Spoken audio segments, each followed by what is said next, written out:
नमस्कार विद्यार्थी मित्रांनो.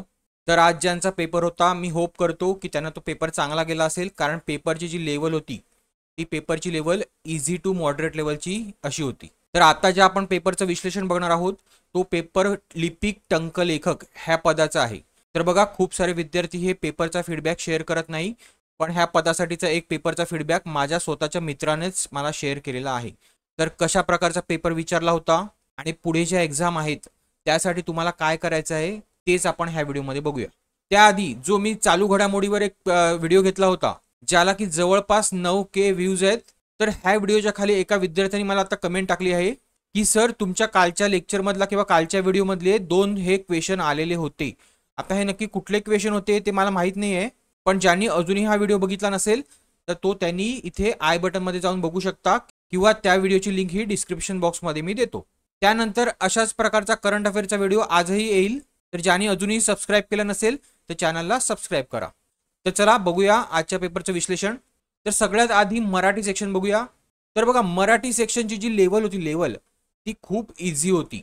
म्हणजे जे विद्यार्थी मराठी मीडियममधून येतात त्यांनी फक्त त्याच्यामधले 1 ते 2 जर टॉपिक व्यवस्थित केले तर ते मराठी पैकीच्या पैकी हे अटेम्प्ट करून येऊ शकत होते. म्हणजे अटेम्प्ट तर तुम्हाला पूर्णच्या पूर्णच करायचं आहे, कारण निगेटिव्ह मार्किंग नाहीये. मी परत एकदा सांगतोय, निगेटिव्ह मार्किंग नाहीये.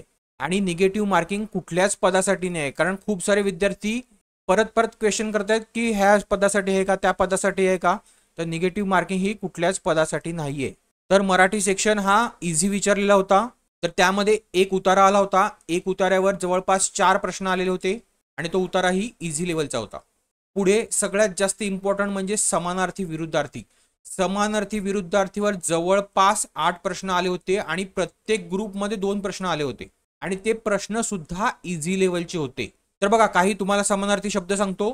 तर समानार्थीमध्ये एक आला होता जिंकणे, एक आला होता सूर्या किंवा सूर्य असं समथिंग काहीतरी होतं. त्यानंतर विरुद्धार्थीमध्ये अनन्या म्हणून मला त्यांनी सांगितलं की अनन्या नावाचा एक आलेला होता. पुढे समासावर 2 ते 3 प्रश्न आले होते. तर समास जर ज्यांनी केला नसेल तर समास करायचा आहे, समास पण करायचा आणि प्रयोग पण करायचा आहे, पण प्रयोगावर प्रश्न आला नव्हता असं त्याचं म्हणणं आहे. त्यानंतर म्हणी विचारलेल्या होत्या. म्हणी 1 ते 2 विचारलेल्या होत्या. त्यामध्ये एक सोपी अशी म्हण विचारली होती, काखेत कळसा गावाला वळसा. त्यानंतर शब्दांचा विग्रह आला होता. पुढे एक वाक्याचा प्रकार विचारला होता, प्रश्नार्थी आहे का उद्गारार्थी आहे, म्हणजे सोप्या टाईपचे प्रश्न होते. तर इतके प्रश्न त्यांनी मला सांगितलेले आहेत. पण त्यांनी मला सांगितलं आहे की मराठी हा खूप इझी लेवलचा आलेला होता, स्कोरिंग होता आणि पैकीच्या पैकी मार्क तुम्हाला भेटण्यासारखा होता. आणि दुसरा एक फीडबॅक दिला की मराठीमध्ये तुम्ही महत्वाचं म्हणजे समास आणि प्रयोग हे करून जा. ठीक आहे, हे 2च तुमचं व्याकरणामध्ये व्यवस्थित तुम्हाला करायचे आहेत. बाकीचे जे होते समानार्थी विरुद्ध शब्द वगैरे किंवा अन्य प्रश्न ते खूप इझी होते.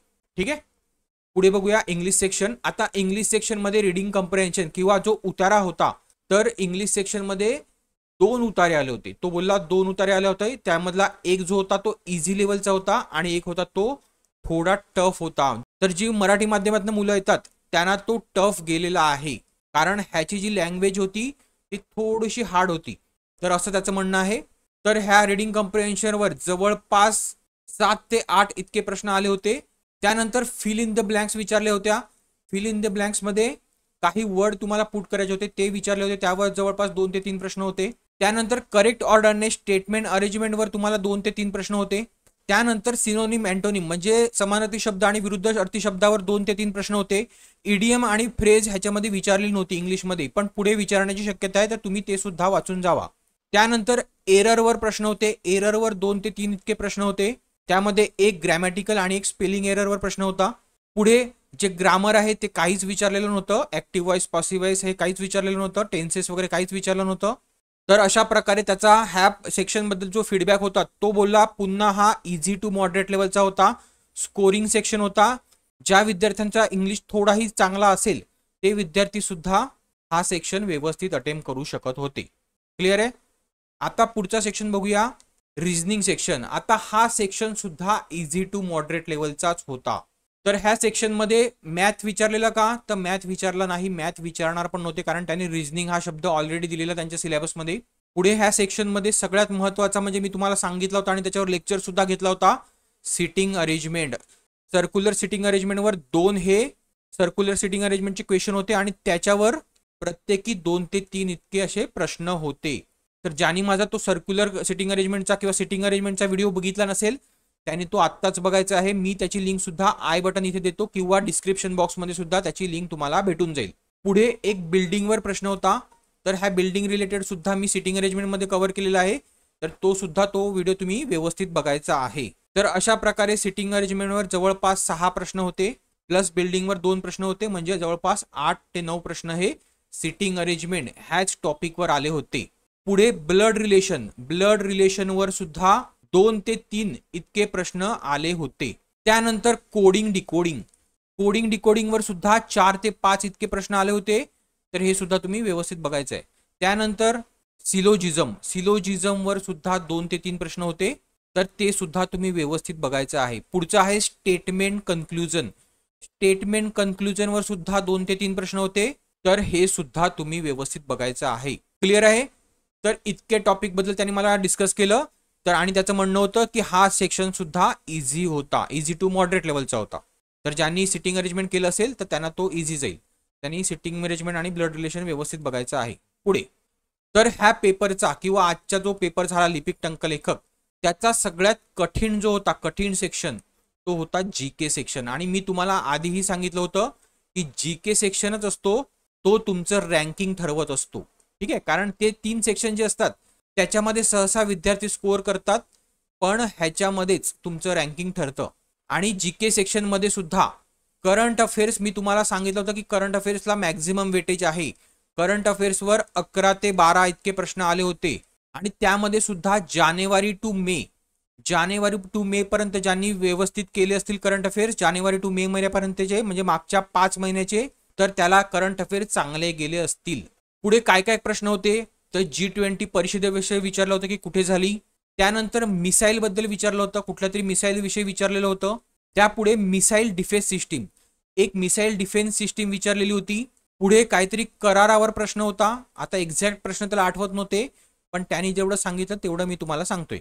तर हे अशा प्रकारचे त्यांनी मला करंटवरचे प्रश्न सांगितले. पण मी तुम्हाला एवढंच सांगेल की जानेवारी टू मे ह्या 2025चे जे प्रश्न आहेत 2025चे ते तुम्हाला व्यवस्थित करायचे आहेत करंट अफेअर्ससाठी. पुढे पॉलिटीवर जवळपास 3 ते 4 प्रश्न होते. त्यामध्ये एक आर्टिकल विचारलेलं होतं. आर्टिकल कुठलं तर घटना दुरुस्तीचं. आता ज्यांना माहिती असेल त्यांनी ते व्यवस्थित अटेम्प्ट केलं असेल, कारण ऑप्शन जे होते आर्टिकलसाठी आर्टिकल घटना दुरुस्तीसाठी ते काय होते 358 होते, 356 आपले 368 होता. तर ह्याचा ओरिजिनल आन्सर आहे 368. घटना दुरुस्तीचा कलम कुठला आहे 368. पण खूप सारे बघा कन्फ्युजनसाठी तुम्हाला इथे सुद्धा 8 दिलेला होता, 10 याने कमी केलेलं होतं. कारण ज्या विद्यार्थ्यांनी मला हे सांगितलं किंवा ज्या मित्रांनी मला ते सांगितलं त्यांनी हे 358 मार्क केलेलं आहे. हे बघा कन्फ्युजन करण्यासाठी असं टाकलं जातं. त्यानंतर फाशीची शिक्षा ह्याच्या रिलेटेड एक क्वेश्चन होता की फाशीची शिक्षा कोण मंजूर करते समथिंग असा एक प्रश्न होता. तर तो सुद्धा पॉलिटीवरच प्रश्न होता. तर ज्यांनी अजूनही घटना दुरुस्ती केली नसेल तर माझा एक व्हिडिओ आहे घटना दुरुस्तीचा, तो तुम्ही व्यवस्थित बघायचा आहे. त्याची लिंक सुद्धा मी तुम्हाला इथे डिस्क्रिप्शन बॉक्समध्ये देतो किंवा इथे आय बटनमध्ये देतो. त्यानंतर इकॉनॉमीवर जवळपास 2 ते 3 प्रश्न होते जे की होते बजेट रिलेटेड. आता तर जे बजेट आहे लेटेस्ट बजेट त्याच्यावर 2 ते 3 इतके प्रश्न आले होते. किती 2 ते 3 म्हणजे कृषी विषयक किती बजेट मंजूर झालं समथिंग असा एक प्रश्न होता. आणि एक समथिंग बोलला मला पंचवार्षिक योजनेविषयी काहीतरी समथिंग प्रश्न होता. तर मी इकॉनॉमीमध्ये तुम्हाला सांगेल पंचवार्षिक ज्या योजना आहेत त्या व्यवस्थित बघून जा आणि जो बजेट झालेला आहे आपलं ते व्यवस्थित बघून जा. त्यानंतर जॉग्राफीमध्ये तो बोलला 2 ते 3 प्रश्न होते. आता ते त्याला आठवले नाही, पण त्याने एक प्रश्न सांगितला. तर वेंगुर्ला लेणी जी आहेत वेंगुर्ला लेणी त्याविषयी एक प्रश्न होता. पुढे हिस्ट्रीमध्ये 2 ते 3 इतके प्रश्न होते. त्यामध्ये सुद्धा एक चळवळीवर प्रश्न होता म्हणजे मॉडर्न हिस्ट्रीवर. त्यानंतर एक समाज सुधारक रिलेटेड प्रश्न होता की प्रार्थना समाजाची स्थापना कोणी केली. तर समाज सुधारकाविषयी सुद्धा माझा एक व्हिडिओ आहे, तो तुम्ही व्यवस्थित बघायचा आहे. इथे त्याची लिंक सुद्धा मी इथे आय बटन मध्ये टाकतोय. त्यानंतर जनरल सायन्स किंवा सायन्सवर काहीच प्रश्न नव्हते आणि इकॉलॉजीवर सुद्धा काहीच प्रश्न नव्हते. तर अशा प्रकारे जीके जो सेक्शन होता तो टफ होता. पण ज्यांची एक्झाम आहे उद्याला किंवा परवाला त्यांनी काय करायचं आहे तर करंट अफेअर्स हे 5 महिन्याचे तरी ऍटलिस्ट वाचून जायचे आहे. क्लिअर आहे. तर चला होप करतो तुम्हाला ही इन्फॉर्मेशन जी आहे ती उद्याच्या किंवा परवाच्या पेपरसाठी उपयोगी ठरेल. आणि तुमचा पेपर हा तुम्हाला इझी जाईल. तर चला, सगळ्यांना उद्याच्या आणि परवाच्या पेपरसाठी all the best. Bye. Thank you.